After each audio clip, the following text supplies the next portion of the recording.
India में एक truck driver है, ठीक है, वो इतना भी पैसा नहीं कमाता है कि अपनी फैमिली को अच्छे से चला सके, ठीक है। लेकिन फ़ॉरेन में कनाडा जैसे देश में एक जो ट्रक ड्राइवर है उसकी सैलरी $8,000 to 10,000 होती है एवरी मंथ। तो इट्स अराउंड लाइक वो 5 लाख रुपए कमाता है एक महीने का। अभी आपने सुना होगा वो 700 बच्चे डिपोर्ट कर रहे हैं कनाडा से, बहुत बड़ी एक न्यूज़ बनी हुई है क्योंकि वो फ्रॉड लेटर सुन के पकड़े गए हैं, ठीक है। उन्होंने वहाँ पे स्टडी कर ली, सब कुछ कर लिया, बट जब वो PR लगाने, एप्लीकेशन लगाने लगे तो वो फ्रॉड पकड़े गए। वो वापस इसलिए नहीं आते हैं क्योंकि उन्हें लगता है कि इंडिया में ऐसी जॉब्स नहीं हैं जो उन्हें सर्वाइवल वाली जॉब्स भी नहीं है यहाँ पे, कि आप अपनी एक बेसिक जो सर्वाइव है वो ही नहीं कर सकते हैं इंडिया में। जैसे मैं आपको एग्जांपल देता हूँ, ठीक है, मैं स्कारबोरो में रह रहा हूँ, $500 रेंट दे रहा हूँ, तो आपको इस हिसाब से आप हिसाब लगा लीजिए मेरा महीने का खर्चा खाना वगैरह मिला के सब $1,000 के अराउंड आ जाता है। तो आपको पार्ट टाइम जॉब वहाँ करनी ही पड़ती है आपको सर्वाइव करने के। स्कारबोरो में गुजराती कम्युनिटी है और उसके अलावा जितने अंग्रेज़ हैं हमारे वो वहीं पे रहते हैं। लाइक कई तो कोरिया से हैं, कई एशिया के डिफरेंट पार्ट से आए हुए हैं, कई कनाडा के ही जो सिटीजन्स हैं। पाकिस्तानी भी बहुत हैं वहाँ पे। अच्छा। पाकिस्तानी भाई वगैरह बहुत हैं। तो वो मैं आपको बताना चाहूँगा कि किसी भी एजेंट से जो आपको लगता है कि ट्रस्टेड नहीं है, उस एजेंट से आप फाइल मत लगाइए। इससे बढ़िया एक IDP है जो एक तरह से गवर्नमेंट की ही कंपनी है, लाइक IDP एक ऑर्गेनाइजेशन है, तो वो ही फाइल लगाती है और वो फ्री ऑफ कॉस्ट लगाती है, एक पैसा नहीं लेती है। नमस्कार जी, आज के वीडियो में मैं आपको कनाडा ले चलूँगा और जो बातें आज हम करने वाले हैं ये वो बातें हैं जो कि मैंने कभी अपने चैनल पर नहीं की। हम लोग पार्टीशन की बातें करते हैं और पार्टीशन का ही मेरा परिवार और मेरे परिवार में से मेरा भांजा जब कनाडा गया और वहाँ पर जाके जब उसने अपनी कुछ तस्वीरें भेजी तो मैंने कहा कि वापस कब आ रहे हो, तो उसने कहा कि मामा जल्द आ रहा हूँ। और जब वो आया तो मुझे लगा कि क्यों ना उसके साथ कुछ ऐसी बातें वहाँ की कर ली जाएं जो यहाँ से बहुत सारे परिवार जो अपने बच्चों को वहाँ पे भेजने की सोचते हैं उनके काम आ जाएं। वो बातें वो हम आशीष से करेंगे। हमारे समाज में आजकल एक परंपरा से चल पड़ी है ना, तो उसी परंपरा के दरमियान जब ये परिवार आ जाता है यानी कि मेरा परिवार, तो फिर लगता है कि बाहर किसी बच्चे से क्यों बातचीत की जाए जब अपने घर का बच्चा कनाडा रिटर्न है। तो हमारे साथ हैं आशीष। तो आशीष, सबसे पहले ये बताओ कि आखिरकार इंडिया में ऐसा कहाँ क्या नहीं था कि तुम्हें खुशी खुशी या मजबूरी वहाँ जाना पड़ा? तो जैसे कि मतलब मैं इंडिया में रहा हूँ 23-24 साल, बट इंडिया में मैंने जॉब्स भी करी हैं, बट मुझे ऐसा लगा था जो मैं यहाँ जॉब कर रहा था उसकी उतनी वैल्यू नहीं मिलती है। ठीक है। Value in the sense like आपकी कोई आर्ट है, आप कुछ जॉब में काम कर रहे हैं, उसकी आपको वर्थ नहीं मिलती है इंडिया में। तो इसलिए सारे जो बच्चे हैं वो फॉरेन कंट्रीज़ जाते हैं। तो आजकल तो ऑस्ट्रेलिया, कनाडा, अमेरिका, तो बच्चे यहाँ इसलिए जाते हैं कि उन्हें अच्छा पैसा मिलता है, अच्छा लाइफस्टाइल मिलता है। आर्ट की बात करते हैं और एजुकेशन की बात करते हैं। जो तुम्हारी क्वालिफ़िकेशन है वो क्या थी कि वहाँ पे उस चीज़ की वैल्यू भी थी? और आर्ट की बात करते हैं तो जहाँ तक मैं जानता हूँ वह तुम एक रैपर हो, तुम एक सिंगर हो, तुम एक कंपोज़र हो। एग्जैक्टली, है ना? तो किस बेस पे वहाँ पे जाना हुआ?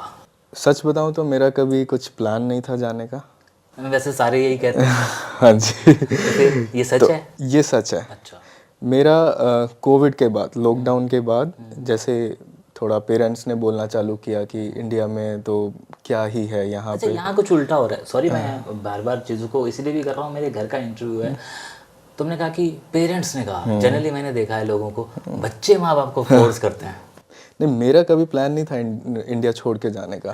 क्योंकि मेरे यहाँ पे काफ़ी फ्रेंड्स, काफ़ी लिंक्स बने हुए थे और मैं म्यूज़िक में अच्छा कर रहा था। लाइक मेरा अभी एक गाना आया था 9 से 5। 9 से 5। तो वो मैंने पिछले साल ही निकाला है। उस गाने का यही मतलब है कि मुझे नौकरी नहीं करनी है, मुझे अपना पैशन फॉलो करना है और पेरेंट्स को वो करने देना चाहिए। और वहाँ तुम नौकरी कर रहे हो? मैं वहाँ अभी भी नौकरी कर रहा हूँ, लेकिन वो मेरी मजबूरी है क्योंकि अभी मैं एज अ स्टूडेंट गया हूँ, तो मुझे अपने खर्चे निकालने हैं, तो मुझे सब कुछ करना है। तो वापस आते हैं कि मैं कैसे बना प्लान और मैं कैसे गया वहाँ पे। तो ये बात है कोविड की। उसके बाद जब मैं घर आया, मैं दिल्ली रहता था, उसके बाद जब मैं घर आया तो जब मैंने देखा कि आसपास के सारे बच्चे बाहर जा रहे हैं और मोस्टली कनाडा जा रहे हैं क्योंकि कनाडा का इतना क्रेज़ था, तो मेरे पेरेंट्स ने भी कहा कि तू भी ट्राई कर ले, तू भी आइल्स दे के देख ले। तो मैंने कहा नहीं, जिस गली जाना नहीं हाँ, उसका रास्ता भी क्या देखना। ठीक है। तो बट फिर उन्होंने कहा चल तेरी मर्ज़ी, तू एक बार देख ले, उसके बाद मर्ज़ी हुई तो चले जाना, वरना यहीं पे जॉब कर लेना। बट वो कहते हैं ना, फिर किस्मत ने एक बार रास्ता पकड़ लिया तो फिर वो पहुंचा के ही रहती है। तो मैंने बस वो एग्ज़ाम दिया और उसके बाद मेरे 7.5 बैंड आ गए, जो कि लोग बोलते हैं कि काफ़ी अच्छे बैंड आ गए। और उसके बाद मैंने बस वहाँ के कॉलेजेस ढूंढना स्टार्ट किए और अप्लाई किया मैंने खुद से यूनिवर्सिटीज़ में, तो मुझे वहाँ से ऑफ़र लेटर आ गया। तो नवंबर के अराउंड मैंने अप्लाई करना चालू किया था। अक्टूबर में मेरा आइल्स का रिज़ल्ट आ चुका था। तो नवंबर 2021 में मैंने अप्लाई किया, दिसंबर तक मेरा ऑफ़र लेटर आ गया था। और फिर मेरी जो फरवरी में जो फ़ीस की डेट थी वो ड्यू थी, तो मैंने बस वो फ़ीस भरी और उसके बाद मैंने अपनी फ़ाइल लगा दी। हम बात कर रहे हैं कि फ़ाइल की, फ़ीस की, तो इसके अंदर जो एक अमाउंट होता है, एक मनी होती है, जैसे कि लाखों में होती है, तो स्टूडेंट्स की कितनी होती है? वहाँ पे एक साल का कोर्स होता है और 2 साल का कोर्स होता है जो मैक्सिमम स्टूडेंट्स लेके जाते हैं। तो जो 2 साल का कोर्स होता है उसमें आपको पर ईयर अराउंड $18,000 जो मिनिमम फ़ीस होती है वो आपकी होती है। इट्स अराउंड लाइक 10 लाख रुपए होते हैं इंडियन रुपीज़ में। तो अब मोस्टली स्टूडेंट्स के पास इतना पैसा नहीं होता है, ठीक है। तो स्टूडेंट्स क्या करते हैं, स्टूडेंट लोन ले लेते हैं। तो स्टूडेंट लोन पे उन्हें 1 साल का वो बैंक आपको लोन दे देता है, ठीक है। तो अगर 7.5 लाख आपको लोन मिल जाता है, उससे ऊपर अगर आपको लेना हो तो आपको कुछ कोलेटरल, आपको प्रॉपर्टीज़ कुछ वहाँ पे रखवानी पड़ती हैं।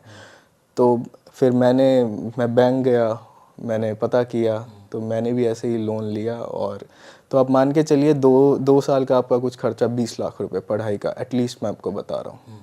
अब हम जहाँ से शुरू हुए थे कि आखिर ऐसा क्या था जो यहाँ नहीं था, वो चीज़ें कि हाँ वहाँ पे जो चीज़ खींचती है यहाँ वालों को, वो क्या है? मैं कुछ 2-3 पॉइंट्स हैं मैं बताना चाहूँगा। फर्स्ट जो है लाइफस्टाइल, वहाँ का जो लाइफस्टाइल है यहाँ से बहुत बेटर है। तो ये हमें कब पता चलता है कि वहाँ का बेटर है? वो यहाँ हम कहाँ देख लेते हैं? यहाँ पे आजकल इतने यूट्यूबर्स हैं जो हमें दिखाते हैं कि वहाँ पे आप अच्छा कमा सकते हैं, फिल्में हैं, अच्छी सीनरीज हैं, अच्छा लाइक पीसफुल एनवायरनमेंट है, अच्छी एयर क्वालिटी है, आपका बेटर लाइफस्टाइल है, इजीली अफोर्डेबल चीज़ें हैं वहाँ पे। अच्छा, फॉर एग्जांपल अब जैसे ये आईफोन था, ठीक है, 13 है, आईफोन 13, ठीक है। तो मैंने ये वहाँ पे जाते ही ले लिया था। इंडिया में बच्चे क्या करते हैं, वेट करते हैं। इट्स जस्ट लाइक एक छोटा सा एग्जांपल है, ये कोई बहुत बड़ी चीज़ नहीं है, मैं समझ ठीक है, लेकिन एक एग्जांपल है कि चीज़ें अफोर्डेबल हैं, ठीक है। सेकंड थिंग जो वहाँ पे मुझे लगती है जो अट्रैक्ट करती है, वो अमेरिकन ड्रीम, एक ड्रीम होता है। बच्चे बचपन से वो मूवीज़ में देखते हैं कि हमने अमेरिका में जाना है, या फिर अमेरिका की वो फिल्में जो होती हैं, ठीक है। तो वो जो ड्रीम है वो अट्रैक्ट करता है बच्चों को। मतलब जो करण जौहर ने हमें दिखाया है, दिखाया वो बड़ी बड़ी बिल्डिंग्स हो गई, ठीक है, वो वेदर हो गया कितना लाइक अच्छा, ठीक है। और थर्ड तो मैं बोलूँगा कि क्रेज़ अब चल पड़ा है कि सबको बाहर जाना है, क्योंकि बाहर की जो करेंसी है वो डॉलर, वो इंडियन रुपीज़ आपको पता ही है फिर। तो यही सब मेन चीज़ें होती हैं। And fourth thing also mention करना चाहूँगा, बेटर एजुकेशन, ठीक है। वहाँ की जो एजुकेशन है वो प्रैक्टिकल है। यहाँ पे थ्योरेटिकल होता है, बच्चों को नहीं समझ आता है, वहाँ हर चीज़ प्रैक्टिकल होती है, ठीक है। तो एजुकेशन। तो यहाँ जो इतने बड़े बड़े सेंटर्स बने हैं जहाँ पे हम रोज़ भीड़ देखते हैं इतनी, हमारे कुरुक्षेत्र में भी मतलब सैकड़ों की तादाद में एक आप ये कह लें एक बैच के बच्चे होते हैं, तो ये सारे के सारे क्या पहुँच पाते हैं? और पहुँच पाते हैं तो वहाँ क्या सर्वाइव कर पाते हैं तो क्या वो वापस आते हैं? मुद्दे की बात। ओके, तो पहली बात, सारे तो नहीं पहुँच पाते हैं वहाँ तक, क्योंकि हर एक बच्चा आइल्स देता है बट हर एक का स्कोर अच्छा नहीं आता है, या तो स्कोर अच्छा आ जाता है तो वो यूनिवर्सिटी से रिजेक्ट हो जाता है, ठीक है, क्योंकि उसकी क्वालिफिकेशंस देखी जाती हैं। तो बट मैं ये मानता हूँ जो बच्चा वहाँ चला गया वो अपने आप को लकी मानिए, मतलब ठीक है, क्योंकि इतना बड़ा मौका हर एक को नहीं मिलता, ठीक है। और वहाँ जाने के बाद जो ज़्यादातर बच्चे हैं वो वापस नहीं आते हैं। हाँ, वही वही मैं हमारे वीडियो का मेन मकसद, मेन उद्देश्य, मोटो हमारा यही है कि ये जो मैं जानना चाहता हूँ एक कनाडा रिटर्न बॉय से, कि आखिरकार ऐसा क्यों होता है कि वो वापस नहीं आते हैं। वो वापस इसलिए नहीं आते हैं क्योंकि उन्हें लगता है कि इंडिया में ऐसी जॉब्स नहीं हैं जो उन्हें सर्वाइवल वाली जॉब्स भी नहीं है यहाँ पे, कि आप अपनी एक बेसिक जो सर्वाइव है वो ही नहीं कर सकते हैं इंडिया में। जैसे मैं आपको एग्जांपल देता हूँ, इंडिया में एक ट्रक ड्राइवर है, ठीक है, वो इतना भी पैसा नहीं कमाता है कि अपनी फैमिली को अच्छे से चला सके। ठीक है। लेकिन फॉरेन में, कनाडा जैसे देश में, एक जो ट्रक ड्राइवर है उसकी सैलरी $8,000 to $10,000 होती है एवरी मंथ। ओके। तो इट्स अराउंड लाइक वो 5 लाख रुपए कमाता है एक महीने का। वहाँ पे आप एक बेसिक मिनिमम वेज पे भी आप सरवाइव कर सकते हो, ठीक है। ऊपर से आपको अच्छा लाइफस्टाइल मिल रहा है, ग्रोथ मिल रही है, आप एक फॉरेन कंट्री में हो, आप वेस्ट की चीज़ें देख रहे हो, बेटर एजुकेशन है, जैसे मैंने आपको पॉइंट्स बताए। तो वापस आने का इसलिए मन नहीं करता है क्योंकि आप उन सब चीज़ों में एक बार फिर फंस जाते हो, तो फिर फंस ही जाते हो। टॉक को छोटा करते हैं। अब आजकल सोशल मीडिया पर बड़े सारे वीडियो वायरल हो रहे हैं कि वहाँ पर 2 नंबर में लोग चले जाते हैं, कोई बॉर्डर क्रॉस करके जा रहा है, कोई छोटे से गलियारे में से नहीं, कोई पानी से, कोई वो सब सीन भी वहाँ आपको देखने को मिलते हैं। बिल्कुल, ये जो डोंकी प्रोसेस का आपने नाम सुना होगा, मैं आपको बताना चाहूँगा डोंकी प्रोसेस। तो इंडिया से बच्चे मैक्सिको से होते हुए अमेरिका और कनाडा पहुँचते हैं।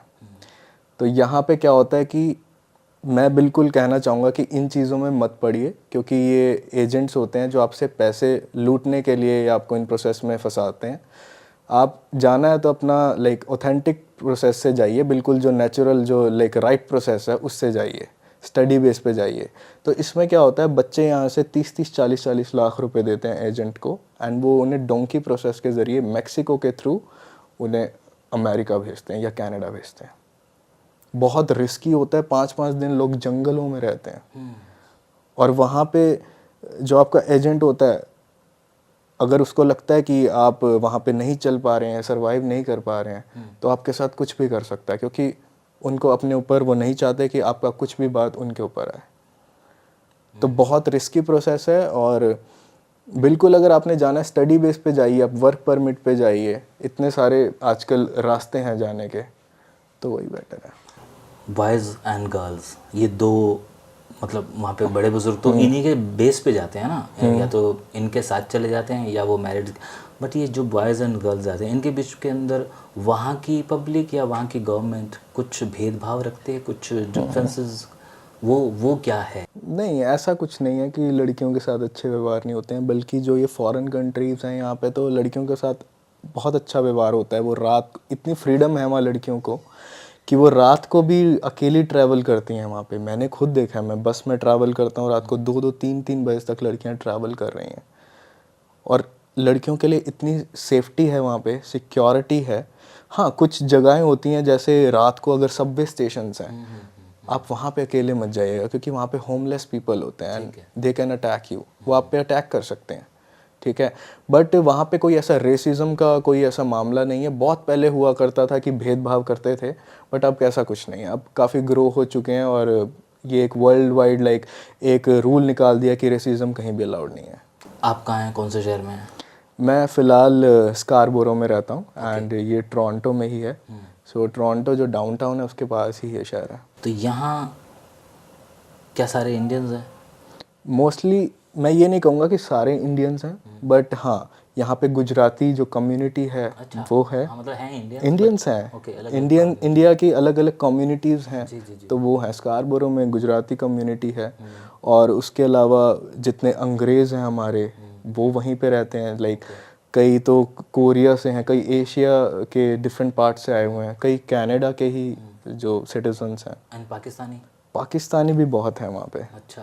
पाकिस्तानी भाई वगैरह बहुत हैं वहाँ पे। और इन सबका आपस के अंदर एक अच्छा, हाँ, मतलब वहाँ पे जैसे इंडिया में आपने देखा होगा कि इंडिया और पाकिस्तान के बीच में बड़ा वो चलता रहता है कि है ना, कोल्ड वॉर है एक तरह से, वॉर चलती रहती है, कोल्ड वॉर हो गई। मैच होता है इंडिया और पाकिस्तान का, उसमें इंडिया जीतेगा, पाकिस्तान जीतेगा। बट वहाँ पे बिल्कुल लाइक यूनिटी है। वहाँ पे कोई ऐसा नहीं समझता कि तू इंडिया से है या मैं पाकिस्तान से हूँ। वहाँ पे सब मिल के रहते हैं। मुझे ये बताइए कि वहाँ पर अच्छे वाले कॉलेजेस कौन से हैं जहाँ पे उनको एडमिशन लेना चाहिए? हमारे व्यूवर्स देख रहे होंगे, उनके भी बच्चे होंगे, या व्यूवर खुद देख रहे होंगे जिनको जाना है, तो क्योंकि आशीष सामने बैठे हैं, ये बता सकते हैं इजीली कि वो वाले कॉलेजेस या जहाँ पे उनको वो चीज़ें मिल जाएँ कि वो अपनी ज़िंदगी में कुछ सफलता प्राप्त कर सकें, और कौन से सिटी में जाना चाहिए?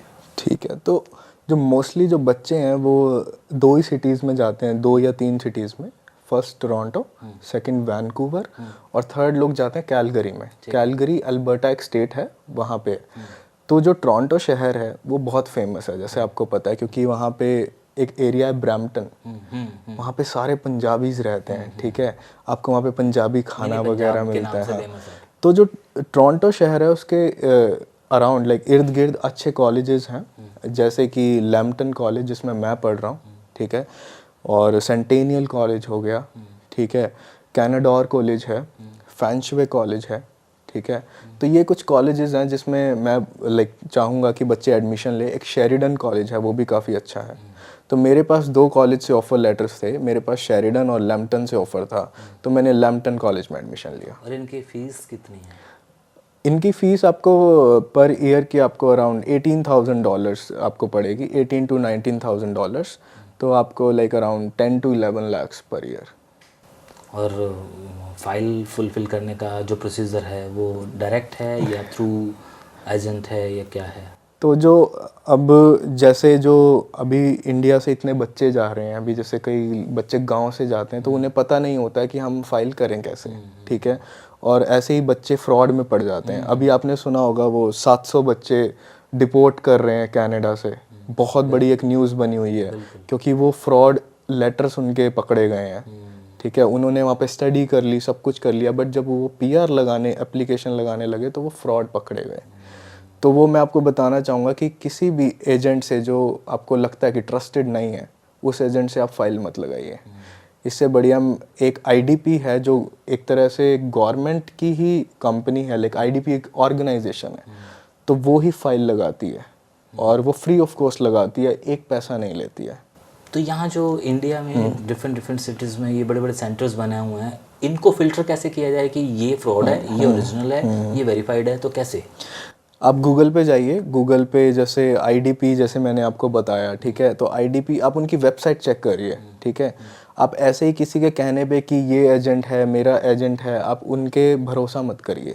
आप गूगल पे जाइए, आप अपनी रिसर्च करिए, आप उनके रिव्यूज़ देखिए, ठीक है। और एक ट्रस्टेड होता है वो, कनाडा ने हर जो यहाँ पे एजेंट है उनको एक ट्रस्टेड वो दे रखा है, लाइक सर्टिफिकेट। तो आप वो चेक करिए और उस हिसाब से आप अपनी फाइल लाइक प्रोसीड करवाइए। स्टडी का तो हो गया, तो ये मतलब एक लाइफस्टाइल जानना चाह रहा हूँ कि क्या होता है एक स्टूडेंट अगर वहाँ स्टडी कर रहा है, तो स्टडी के बाद वो पार्ट टाइम जॉब भी कर रहा है, तो वो किस तरह से उसको मिल जाती है, या उसको करनी ही पड़ती है, या सारे ऐसा करते हैं, या कोई ऐसे भी रिच बच्चे होते होंगे जो जी सिर्फ और सिर्फ स्टडी कर रहे हैं? क्या मतलब, ज़रा क्लियर करो। जैसे कि आपने बोला कि रिच बच्चे और लाइक मीडियम क्लास फैमिली से आते हैं, ठीक है, तो बिल्कुल सही बोला आपने। कई बच्चे होते हैं जो पार्ट टाइम जॉब्स करते हैं, मोस्टली बच्चे पार्ट टाइम जॉब्स करते हैं वहाँ पे। कई बच्चे होते हैं 10% जो नहीं करते हैं, बट जो करते हैं उनको अपनी फ़ीस निकालनी है, क्योंकि वहाँ पे सर्वाइवल के लिए आपको इतने इतने रेंट होते हैं। जैसे मेरा रेंट है, मैं $500 रेंट दे रहा हूँ वहाँ पे। ओके, और ये शेयरिंग में है? शेयरिंग में है, ठीक है। मैं स्कारबोरो में रह रहा हूँ, $500 रेंट दे रहा हूँ। तो आपको इस हिसाब से आप हिसाब लगा लीजिए, मेरा महीने का खर्चा खाना वगैरह मिला के सब $1,000 के अराउंड आ जाता है। तो आपको पार्ट टाइम जॉब वहाँ करनी ही पड़ती है आपको सर्वाइव करने के लिए। और ऐसा नहीं है कि अगर आप वहाँ जाके बैठ जाएंगे तो आपको पार्ट टाइम जॉब्स मिल जाएंगे। आपको हाथ पैर मारने पड़ेंगे, आपको रिज्यूमे अपने पास रखो, हर जगह जाओ, आउटलेट्स में अपने रिज्यूमे बांटो। आप अगर 100 रिज्यूमे बांटोगे तब जाके आपको 5 जगह से कॉल आएगा। तो ये किस किस तरह की जॉब्स होती हैं? जो मेनली जो जॉब्स होती हैं वहाँ पे फैक्ट्री जॉब्स होती हैं, वेयर हाउस जॉब्स होती हैं, रिटेल जॉब्स होती हैं। रिटेल मतलब जैसे इंडिया में बिग बाज़ार हो गया, ठीक है, विशाल मेगा मार्ट हो गया, तो ऐसे ही वहाँ पे वॉलमार्ट है वहाँ पे, और गैस स्टेशंस हैं, ठीक है, वहाँ पे कन्वीनियंस स्टोर्स हैं। तो इनमें जो बच्चे हैं वो as a retail, as a cashier, counter पे खड़े होकर रिसेप्शनिस्ट, ये जॉब्स होती हैं। ये तो हुआ वो स्टूडेंट्स का।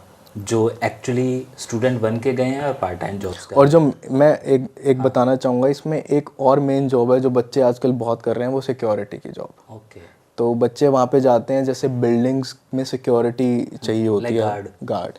तो बच्चे सिक्योरिटी गार्ड्स की नौकरी करते हैं और उसमें बहुत पैसा बनता है। लाइक अच्छा, आपको मिनिमम अराउंड $18 to $19 आप कमा सकते हैं 1 घंटे के। अच्छा, यस। 1 घंटे के, ठीक है।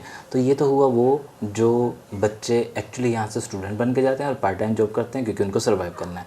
लेकिन जो चीज़ें हम देखते हैं, सुनते हैं, और या पीछे भी कुछ है कि ऐसी वीडियोस हमने देखी हैं जिसमें स्पेशली पंजाब के कुछ बंदे अपने पेरेंट्स को याद कर रहे हैं, और वो फ़नी भी हैं और कहीं ना कहीं एक मैसेज भी देती हैं कि यार, वो कहते हैं कि हम लाखों की करोड़ों की ज़मीनें छोड़ के यहाँ बर्तन मांज रहे हैं या मजदूरी कर रहे हैं, वो क्या है, और वो आना भी नहीं चाहते हैं। तो ये कौन सा फेस है? तो जैसे वहाँ पे अब आप एज अ जो कनाडा जो गवर्नमेंट है, या फिर कोई और ऑस्ट्रेलिया में आप जाते हैं या किसी भी फॉरेन कंट्री में जाते हैं एज अ आप स्टूडेंट जाते हैं, तो वहाँ पे आप ये मत पहली बात एक्सपेक्ट करिएगा कि आपको जाते ही एक डेस्क जॉब मिल जाएगी। ठीक है, आपको वहाँ पे रेस्टोरेंट में एज अ वेटर भी काम करना पड़ सकता है, रिटेल में भी काम करना पड़ सकता है, आपको कैशियर, आप काउंटर पे खड़े होकर काम करेंगे। तो बच्चे उस चीज़ को एंजॉय करने लगते हैं। ठीक है, क्योंकि उनका इतना पैसा बनने लगता है इंडिया के हिसाब से, वो इंडिया पैसा भेजते हैं, उनको लगता है कि ये लाइफ अब मैं इसमें सेटिस्फाइड हूँ। बट वो एक लूप में फंस जाते हैं। तो वो इसलिए वापस नहीं आना चाहते हैं क्योंकि वो उसी चीज़ से गाड़ी ले लेते हैं, उसी चीज़ से वो अपनी लाइक हर शौक़ पूरा करने लगते हैं। एंड देखिए, ये तो स्टूडेंट लाइफ में एक फ़ेज़ आता ही है, आपका वो स्ट्रगल फेज़ होता है। तो आप उस टाइम अपने आप को एज अ किंग नहीं समझ सकते, आपको एज अ स्लेव ही काम करना पड़ेगा। ये जो मैं बहुत देर से ये टी शर्ट देख रहा हूँ, ये ऑफ कोर्स वहीं की होगी। कितने की है ये है $50 की। 50 मल्टीप्लाई किस तरह से करें? जैसे कैनेडियन डॉलर 60 का चल रहा है, तो आप कर लीजिए 3000 रुपीज़ की, और मैंने ये 400 रुपये की डाली हुई है। तो अच्छा, तो वहाँ पे आपको वही डॉलर्स, यानी कि पर डॉलर के हिसाब से आपको पेमेंट्स मिलती है। देखा जाए तो 50 रुपये की हुई ना एक तरह। वहाँ पे एक डॉलर एक हिसाब से इंडियन रुपी के हिसाब से ही हो गया, 1 रुपये। बट वहाँ पे क्या है, जैसे ये $50 की टी शर्ट है, बट वही बात है कि वहाँ का जो कपड़ा है, वहाँ का जो वहाँ का जो प्रोडक्ट यूज़ हुआ है, वहाँ की जो क्वालिटी है, वो वहीं के हिसाब से, और जो वहाँ का वेदर है, तो हर कपड़ा वहाँ के वेदर के हिसाब से बना हुआ है। वहाँ पे आपको पता होगा ठंड भी बहुत पड़ती है। ठीक है, तो मैं ये भी बताना चाहता हूँ, जो बच्चे जिनको जाना है वहाँ पे, तो ये पहले से ही प्रिपेयर होकर जाना कि वहाँ पे 4 महीने बहुत ठंड पड़ती है। ऐसा भी नहीं है कि आप रह नहीं पाओगे, लेकिन जिसको ठंड से प्रॉब्लम है वो मत जाए। मिस क्या करते हैं यहाँ के बच्चे वहाँ पे सबसे ज़्यादा शुरू के दिनों में, क्योंकि बाद में तो आदत हो जाती है वहाँ पे? हाँ। वहाँ पे सबसे ज़्यादा जो मिस करते हैं वो है घर का खाना और फैमिली। ठीक है, वहाँ पे आपको सब कुछ मिल जाएगा, बट अगर घर का खाना और फैमिली नहीं होगी तो आप ज़्यादा टाइम नहीं, वहाँ पे आपको लगेगा कि मैं सरवाइव नहीं कर सकता, या फिर आपके फ्रेंड्स होने चाहिए। ठीक है, तो मेनली जो है घर का खाना हो गया, आपके दोस्त हो गए, आपकी जो मेमोरीज हो गई इंडिया की, आप यहाँ पे घूमते थे स्कूटी पे, बाइक्स पे, तो ये सब चीज़ें वहाँ नहीं मिलेंगी। कि तो वहाँ पहला दिन कैसा था? क्या खुशी खुशी हो गया था या हल्का सा रोना आ गया था? अकेले पूरे घर से दूर जाके, देश से दूर जाके, कैसा था पहला दिन? पहला दिन कुछ मैंने सोचा नहीं था कि मैं ये करूँगा या कुछ। मेरे लिए बड़ा अजीब सा इमोशनल मोमेंट था, क्योंकि मैं इतनी दूर जा रहा था, पहली बार मेरी इंटरनेशनल फ़्लाइट थी और 15 घंटे की मेरी फ़्लाइट थी, डायरेक्ट फ़्लाइट। तो जब मैं टोरंटो एयरपोर्ट पे उतरा, हालांकि मेरा एक फ्रेंड लेने आ गया था मुझे, वहाँ पे लेने भी नहीं आता है हर कोई, तो मैं आज भी याद करता हूँ कि हाँ, मुझे लेने आया था एक नए मुल्क में। तो पहला दिन मेरा बहुत इमोशनल था और मेरे को बड़ी टेंशन हो रही थी कि मैं सारी चीज़ें करूँगा कैसे।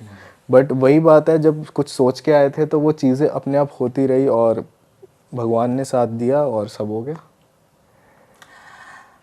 कितने वक्त के लिए गए हो, क्योंकि अभी तो आए हुए हो, कितने वक्त के लिए गए हो और कितने वक्त के लिए आए हुए हो, वो बताओ। मेरा 2 ईयर का कोर्स है, ठीक है। तो 1 ईयर मेरा हो चुका है और 1 ईयर अभी लेफ्ट है। ओके। तो अभी तो मैं 1 साल बाद ही आया हूँ, सिर्फ 20 दिन के लिए आया हूँ। मेरा कुछ प्लान नहीं था आने का, बट मैं फैमिली से मिलने आ गया। तो मेरी अभी 15 की फ़्लाइट है और फिर मैं जा रहा हूँ वापस। तो 1 साल मेरा और कोर्स है, फिर पता नहीं कब आएंगे, क्योंकि फिर वर्क परमिट मिल जाएगा, फिर नहीं पता। अच्छा, तो यानी कि फ्यूचर प्लान क्या है, रुकना है वहीं या वो? तो फ्यूचर प्लान का तो मैं अभी कुछ नहीं बता सकता, क्योंकि मेरे को अभी 1 साल ही हुआ है। तो अभी तो ये तो वक्त के ऊपर मैंने छोड़ दिया है। बट हाँ, ये है कि अगर मेरी फैमिली वहाँ आ जाती है तो मेरे लिए सब कुछ सेटल है। वरना क्या पता, क्योंकि देश तो दिल में ही रहता है, तो क्या पता मैं आ भी जाऊँ। अभी उसका कुछ डिसाइड नहीं किया है।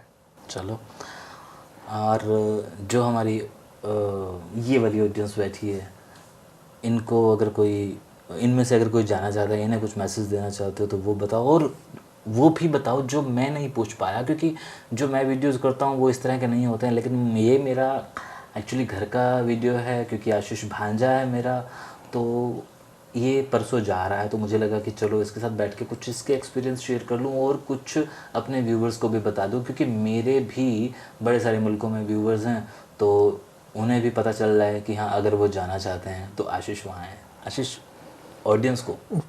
तो सबसे पहले जो बच्चे वहाँ जाना चाहते हैं, मैं उनको यही बोलना चाहता हूँ कि आप अच्छे से रिसर्च करके वहाँ पे जाने का सोचिए। ये नहीं कि हर कोई जा रहा है तो मैं चला जाता हूँ। आपका गोल क्या है, आप क्यों जाना चाहते हैं, आपके पास एक वाई होना चाहिए, ठीक है। और अगर आप पढ़ने जा रहे हैं, सबसे बेस्ट तरीका है स्टडी बेस पे जाने का। अगर आप पढ़ने जा रहे हैं तो अपना पढ़ाई को फोकस करिए और वहाँ पे ज़्यादा ये जॉब्स के वगैरह चक्करों में मत पड़िए, क्योंकि उससे आपकी हेल्थ भी ख़राब होएगी और आपका पढ़ाई पे भी ध्यान नहीं जाएगा, ठीक है। अपने खाने का ध्यान रखिए और बिल्कुल राइट प्रोसेस से जाइए। अपना जो राइट एजेंट है उसके थ्रू फाइल लगवाइए। सबसे पहले आइल्स करिए अपना, उसके बाद जॉब, उसके बाद कॉलेज का जो ऑफ़र है वो अप्लाई करिए। फिर आपके पास ऑफ़र लेटर आएगा। ऑफ़र लेटर आने के बाद आप एजेंट ढूंढिए। फिर आप अपनी GIC भरिए। GIC के बाद अपनी फाइलिंग करिए और उसके बाद जब आपका वीज़ा आएगा तो आप चले जाइए। बट मैं यही कहना चाहूँगा कि आप सोच समझ के जाइए, क्योंकि इंडिया में भी सब कुछ है। अगर आप करना चाहते हैं आप यहाँ पे भी कर सकते हैं, लेकिन आपको एक्सपीरियंस लेना तो आप जा सकते हैं। बहुत बातें हो गई, शौक जिंदा है?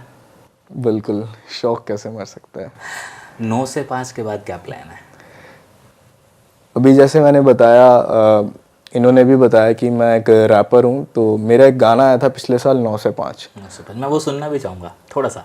हाँ बिल्कुल, हाँ मैं सुना देता हूँ। तो मैंने ये गाना बनाया था कि मुझे नौकरी नहीं करनी है, मेरे को अपना पैशन फॉलो करना है। तो दुनिया की सुनूं या फिर सुनूं मैं अपने मन की, मैं हुसन की देता धमकी, मारू पटकी लाइफ है WWE, मुझे क्या पता नहीं, मुझे आगे बढ़ना ही ये ज़िंदगी है, छोटे ना कोई मजाक तो करना नहीं। मैं आगे बढ़ता लड़का बसता गली से मोहल्ला, दोस्त बोले अर्जा सपनों पे है चलना, बेटा रुकना मंजिल पाले झुकना, ताने सुनना बॉस की ना गाली सुनना, उसे क्या पता ऊपर वाले ने है चुना मुझे मकसद के लिए, आगे बच्चों के लिए, बेटा यूथ है सवारा इनके अच्छों के लिए, वहाँ दफ्तर में हूँ खाली बैठा पैसों के लिए, मैं हूँ रैप से हूँ रैप करता अपनों के लिए। एक छोटा सा वीडियो इंस्टा पे बड़ा वायरल हुआ था, वो कैसे था? तो वो ऐसे था कि मैं मतलब जहाँ जॉब करता हूँ वॉलमार्ट में, तो वहाँ पे एक कस्टमर आया था और उसने रैंडमली मुझसे पूछा कि आप यहाँ पे जॉब करते हैं, आप लाइक आप क्यों करते हैं या फिर आप ये क्यों कर रहे हैं। तो मैंने उनको कहा कि मुझे अब किन्हीं पार्ट टाइम जॉब्स के लिए पैसे, पार्ट टाइम जॉब से मुझे एजुकेशन का जो लोन है वो निकालना है। तो उन्होंने मेरे पैशन के बारे में पूछा और फिर मैंने तुरंत वहाँ पे रैप कर दिया और वो वीडियो वायरल हो गई। और अब आगे क्या ऐसा आ रहा है जो वायरल होगा?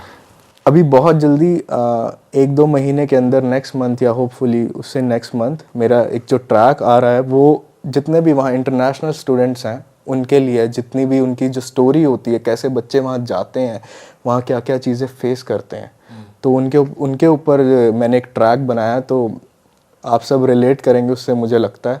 उसका वेट करिए और मेरा चैनल सब्सक्राइब करिए। ज़रूर जी, सब्सक्राइब कर लीजिए और 9 से 5 ज़रूर सुनिएगा, क्योंकि उसमें हर उस बच्चे की ख्वाहिशें हैं जो अपने शौक़ के लिए रहना चाहता है ज़िंदा, और वो चाहता है कि वो 9 से 5 नहीं करना चाहता, उसको अगर कुछ करना है तो वो अपनी पसंद का करना चाहता है। और बाकी आप कहेंगे कि यार ये वीडियो में हमें बहुत सारी चीज़ें नहीं मिली, तो जो नहीं मिली वो आप बताइएगा, फिर आशीष जब वहाँ होगा तो इसके साथ एक ऑनलाइन टॉक कर लेंगे, क्यों आशीष? बिल्कुल बिल्कुल। कुछ रह गया हो तो ज़रूर बता सकते हो, जो मैं नहीं पूछ पाया हूँ और तुम्हें लगता है कि तुम्हें बताना चाहिए था। बस यही है कि जितना भी मैंने आपको बताया, अपने कॉलेजेस अच्छे से सर्च करिए, ठीक है, और मेंटली सबसे पहले प्रिपेयर हुई जाने के लिए, ठीक है, और उसके बाद सही एजेंट चुनिए, और नहीं तो आईडीपी से आप खुद फाइल कर सकते हैं। और वहाँ पे कई बच्चे, मैं ये भी बताना चाहूँगा, कई बच्चे जो कनाडा में ऑलरेडी हैं उनके साथ वहाँ पे स्कैम भी होते हैं, ठीक है, तो उन स्कैम से भी बच के रहिए। जैसे आपके फ़ोन स्कैम्स होते हैं, बैंक स्कैम्स होते हैं, तो ऐसे किसी लिंक को क्लिक मत करिए और बस अपने ऊपर विश्वास रखिए, और बाकी जो भी क्वेश्चंस होंगे वो तो हम कर लेंगे। लास्ट, अब तो तुम वहाँ हो, अगर नहीं होते और तुमसे कोई पूछता कि तुम्हें किसी को जाना चाहिए या नहीं जाना चाहिए, तो तुम बताओ कि एक्चुअली बंदे को अपना देश, अपना परिवार छोड़ के वहाँ जाना चाहिए या नहीं जाना चाहिए? ये बड़ा अजीब सा क्वेश्चन है। मतलब मेरे को लगता है मैं इसके लिए, मैं जो आंसर दूंगा वो मैं अपने पर्सपेक्टिव से दूंगा, ठीक है ना, बट मुझे लगता है कि हर एक की सिचुएशन अलग है। अगर आपको ग्रोथ चाहिए लाइफ में, अगर आपको अच्छा मेंटल माइंडसेट चाहिए, आपको अच्छा लाइफस्टाइल चाहिए, तो आपको जाना चाहिए। लेकिन अगर आपको फैमिली और फ्रेंड्स चाहिए तो आपको नहीं जाना चाहिए। वापस आ रहे हो? पूछ चुका हूँ।